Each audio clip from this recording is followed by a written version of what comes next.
Sinasabi mo maraming plastic dito? Yes. Pagkaya sino? Sabihin mo nga, sino? Sino? Oh. Name people! Every time something like this happens, even if it doesn't happen to me, sobrang naiinis talaga ako. Because this always keeps happening to good people here in the Philippines. Yung mga DIY, renovation, or even construction nightmares. This is actually why I made this channel. Kasi I've always thought that educating a lot more people will help with this kind of problem. Siyempre, nangyari pa kay Sir Basil, who is a very, very good guy, and I've been watching his YouTube videos. He always aims to help a lot of our fellow kababayans. And a lot of you guys have actually told me to react to what is happening to his DIY projects. So, in this video, I'm not only going to react, I'm going to give tips on how you can avoid this from happening to you. And Sir Basil, if you're watching this, hit me up. I'm very, very much willing to help you with however I can. Let's get started. I'm using the new Huawei MatePad Pro 12.6, by the way. This is their most powerful tablet. And the best thing that I like about this is that it comes in an OLED full view screen and it covers 90% of the screen real estate. So it's very, very wide. It's very, very clear. And I've used this in daylight. And sobrang maliwanag pa rin. Hindi siya na-overpower by the sunlight. This is our sponsor for today. A little bit more about this later on, but for now, let's start the video. Today is the vlog that I'll be talking about the problems in my life. Sobrang sakit pakinggan, yung parang he's trying to give out a good face, a smiling face, which we all know Sir Basil to have, and a good heart. Pero parang, alam ko yung feeling na yun, yung parang, inis na inis ka na talaga. So, I want to show you what I'm having, the troubles that I'm having here in my house. So many problems, and until now I didn't move in kasi... Ngayon pa lang, from the looks of this, as a contractor, alam ko nang may mali na. Not a big mali, but mali pa rin. Makikita natin yung mga wires na nakikita natin sa wall, yung mga white. This should have been embedded if this was designed properly and planned properly. So, this could have been easily embedded and sobrang laki ng ganda na madadagdag sa aesthetic ng bahay. Number two is that on the lower left, makikita natin, there is, I think, a water pump and nandyan lang siya. Imagine going into your home and nakikita yung mga pump mo every day going there. Not a good sight. This could have been planned better din. So, let me show you and explain to you. The septic tank, or in Tagalog, lagayan ng tae. So, the lagayan ng tae, mga tao, is supposed to be somewhere here, and it should have a manhole. They covered up the entire area in here. You see the tiles?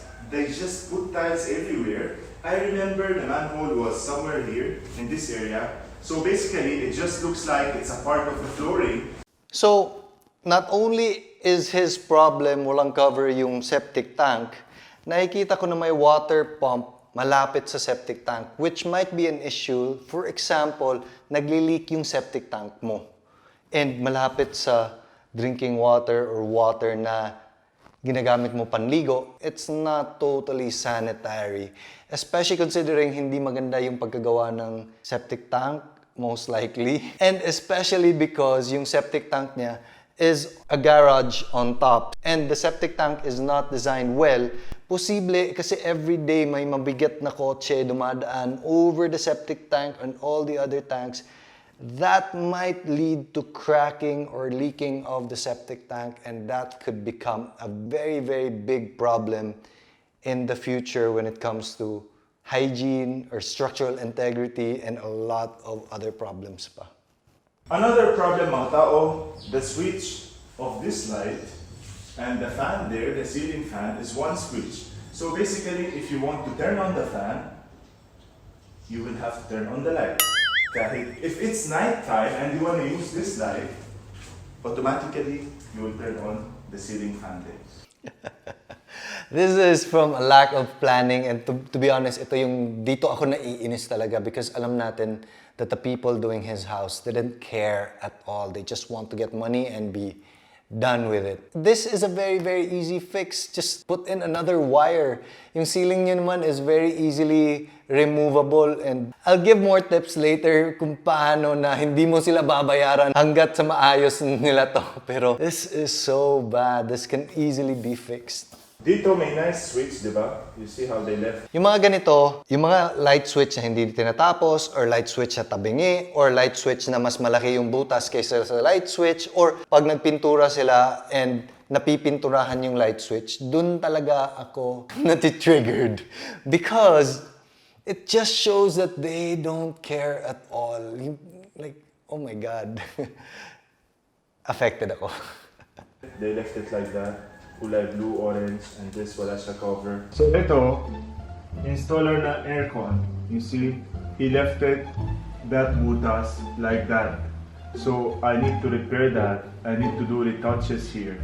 Because grabe talaga. This is just a matter of bad planning before you even get started. Kami, inaayos talaga namin, where does this pipe go? Where does this wire go? And nakikita ko dito is, again, they really didn't care. Kasi if you look closely at the downspout, sobrang init na. If you look closely at the downspout, yung pipe na going down na black, pininturahan nila, di ba? Sa likod ng pipe, hindi nila pininturahan because hindi na nila kayang abutin sa brush nila.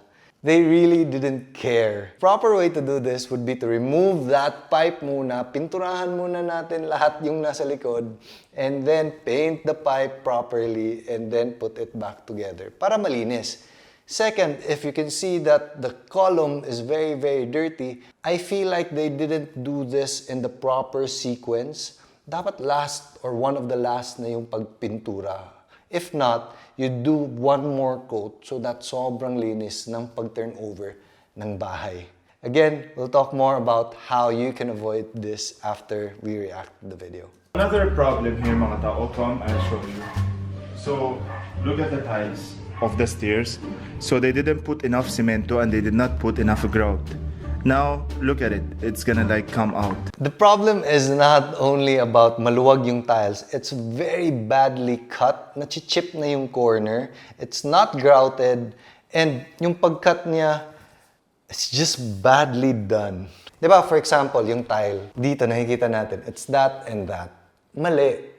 Because dapat nasa baba yung the tile facing here. So that hindi nakikita from the top when you're stepping na may tile dyan. If not, better pa nga may chamfer and it's like ganyan talaga siya. But for his problem of loose tiles, this happens a lot on site. This happens to the best contractors. I've known of really, really big contractors, and this still happens because there are a lot of factors when you're doing this. The best way you can help prevent this is just knock on it with a coin. Pag halo yung tunog, that means, okay, this should be redone. Ito yung ginawa din namin sa pool namin, and even on our pool, half of it loose. So we had to redo a lot of the pool tiles. But better than mamaya na a year or two after yung pag-complain natin, which is at that point medyo helpless na tayo. Come out. You see? And I informed him about this. He kept saying, when they left, it was okay. If you're a contractor and you said, when we left, okay naman yun eh. Wala, dapat may warranty ka kahit konting oras. Like for us, it's like, if you call us like a year after and then makita namin, oh, it's loose, we'll change it for you. Kasi hindi dapat, this is not the quality.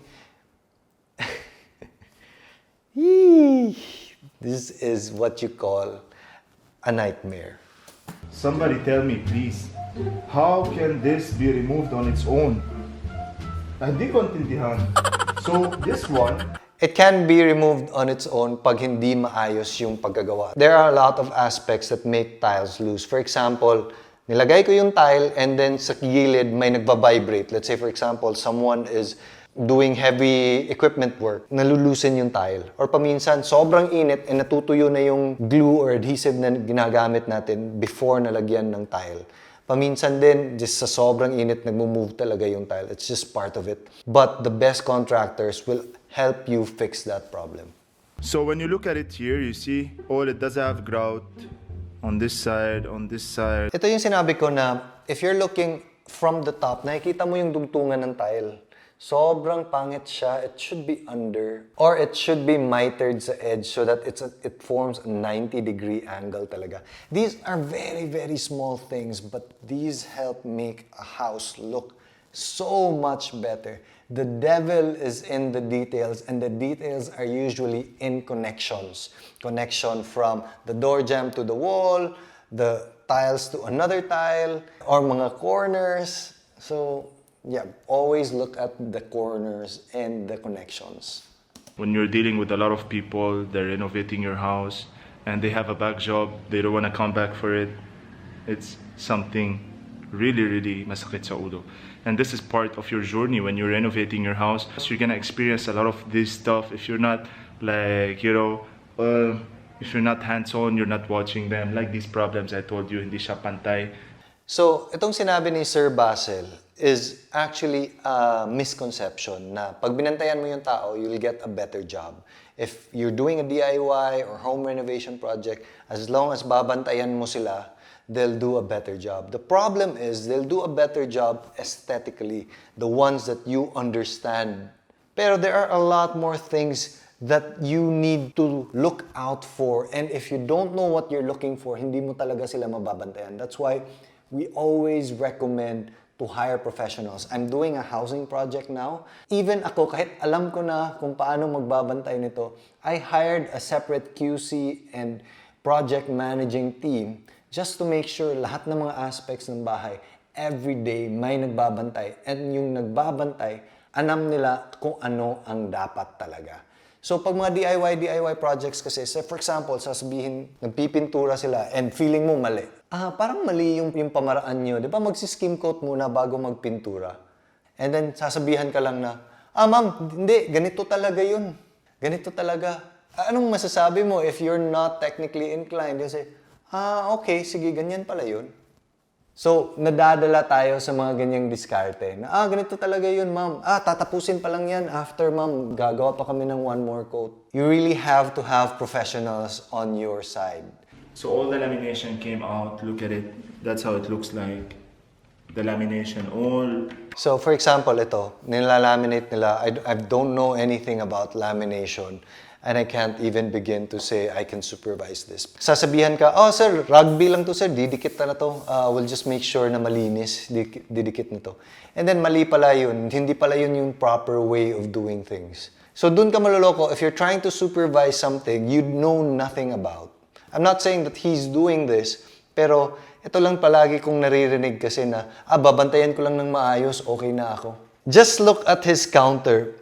It's not straight. Yung pagka-install ng counter sa baba, it's not cut straight. Parang tao lang nagaganyan, hindi machine yung gumawa. And these are things na hindi masyadong kinukulit ng mga ordinary people, but this really matters when it comes to having quality work done. Lahat ng mga lines, the straight lines should be straight. Dito, nagiglimpse lang niya, he didn't even talk about it. O baka sobrang dami ng problema, he didn't want to talk about it anymore. Pero yun, this is another big problem. And this actually happened to us sa Skypod. Pag turnover na ng counter, ganito. Sabi ko, hindi kita babayaran hanggat maayos mo yun. Being hindi ko pa binayaran, inayos muna nila. We'll talk more about how to pay your contractors and subcontractors properly para magiging fair tayo at reduce yung chances nyo of getting, sabihin natin, scammed. Okay, nakikita ko yung connection from the pinkish countertop to the back na tiles. Sobrang pangit at sobrang dumi. Hindi nalagyan ng proper grouting. That's another problem. Without house? Guys, you're gonna say na sobrang meticuloso ko, but I'm looking at yung nasa lower left outlet. And if you can see the outlet, this is a high-end outlet. May konting gap siya sa baba. Meaning, yung butas ng outlet, mas malaki pa kaysa sa cover ng outlet. This is a very, very big pet peeve of mine.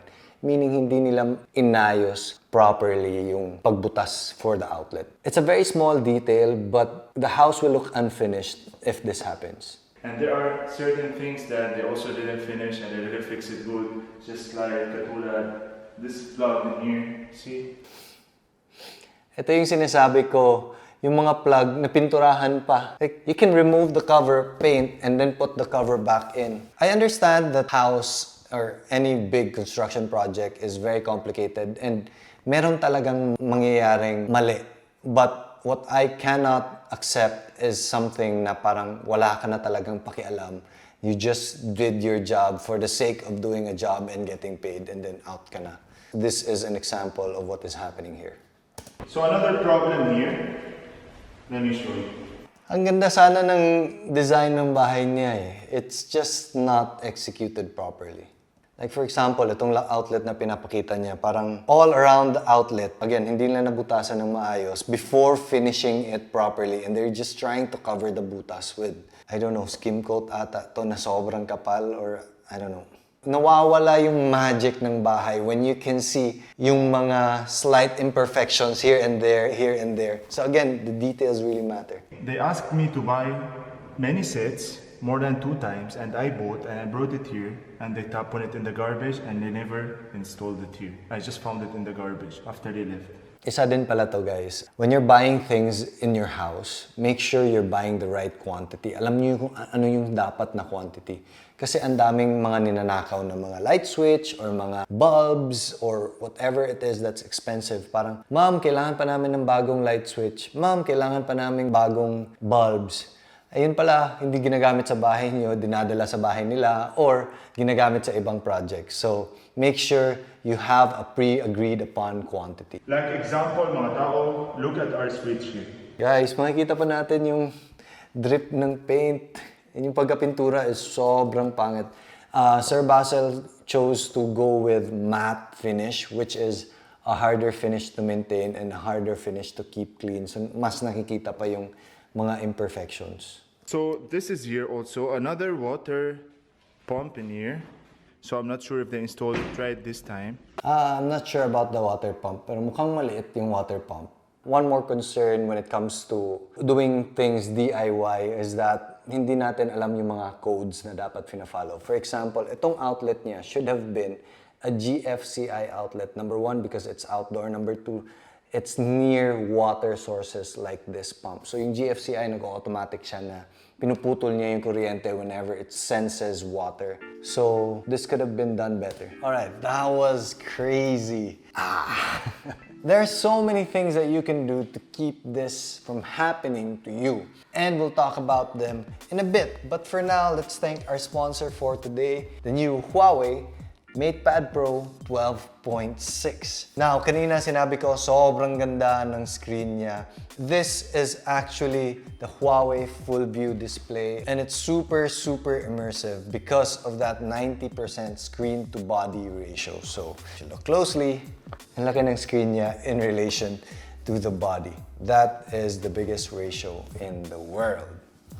An even more amazing feature that this has is its multi-screen collaboration, which allows it to synergize seamlessly with other devices. It has 3 modes: collaborate, mirror, and extend. And these modes even work with the Huawei MateBooks. And lastly, launched alongside the new Huawei MatePad Pro 12.6 is the new Huawei M Pencil 2nd generation. The smart gestures on this one, like the long tap and double tap and its high sensitivity, just makes it a great companion for the everyday hustle. So ako, ginagamit ko to pang punta sa site, and then nagmamark ako sa mga plans and blueprints, so it helps very, very well. Plus, it charges wirelessly and quickly via supercharge. So this is Huawei's most powerful tablet yet, and it's priced only at 55,999. And for 1 more peso, meron siyang bundle na smart keyboard and 2nd gen M Pencil, and you can just magnetize like that. So check them out, guys. I'll put links down below. So this channel was built on helping educate and avoid yung mga ganitong klaseng scams na nakikita natin. And there are quite a few things that you can do to prevent yourself from being part of those na nabibiktima. So how do we avoid getting victimized sa mga ganitong klaseng trabaho? Very much trabaho. Well, for one thing, it's very easy. you can check references. When this person says, oh, I know how to do this, I know how to do that, let's not take their word right away. Sasabihin natin, can I see your past projects? Can I go visit them? Can I talk to the people that you've worked with before? Ganyan pa lang, malaki na tayong mafi-filter out. Just like buying a new car, tinetest drive natin before tayo bumili, di ba? So, why not do that for our homes na mas malaki pa yung ginagastos natin most of the time, di ba? Second is, if they try to collect more than 30% as down payment, be very, very suspicious. Pag sinabi nila, oh, because I need to buy equipment, I need to buy this, I need to... Wala. The equipment should be their investment and hindi mo sinishell out for them to buy drills or whatever. Kung ganyan, it's very Pacquiaoan style na talaga. And when you say 30% down payment, moving forward, progress billing na yun. If they accomplish 50%, you pay 50% less the 30% of that 50%. Meaning, kinuhaan mo ng konti because you've already placed a down payment. And while it's ongoing, progress billing, until the end. But you have to have a 10% retention before the whole turnover. So sa dulong-dulo, sa'yo na yung muna yung 10%. Mag-punch list muna kayo before releasing the 10%. So for example, in Sir Basil's case, okay, natapos na yung bahay ko. Hindi ko muna sila babayaran ng the last 10%. Check muna natin if everything is in the right standard. I actually did a video on this. I'll put the links down below to where you can see the video. Meron ding link in that video to know which items you need to punch list or the common items that you need to punch list. So, back to our story. Sabihin natin, oh, yung electric fan ko at yung ilaw sabay. Ayusin nyo muna bago ko kayo bayaran.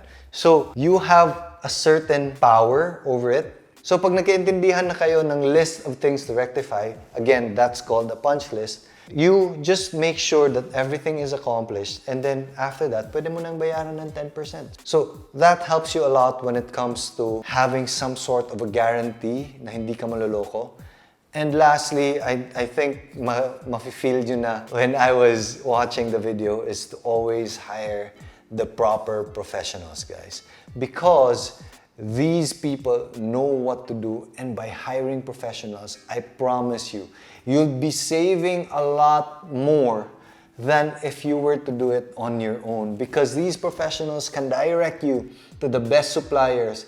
You won't have to do a lot of redoing. You won't experience a lot of nightmares. And again, same rule follows when you're paying the professionals and when you're trying to find these professionals, make sure you check their credibility, their previous work, and make sure they don't ask too much upfront from you. So I've done a series of these types of videos. That's why this is very close to my heart and sobrang naiinis ako pag nakikita ko na may mga good people in the world na nabivictimize sa mga ganitong klaseng trabaho. And I'll put those links down below. So I hope to do more of these videos in the future. Hit like, subscribe, and I'll see you later.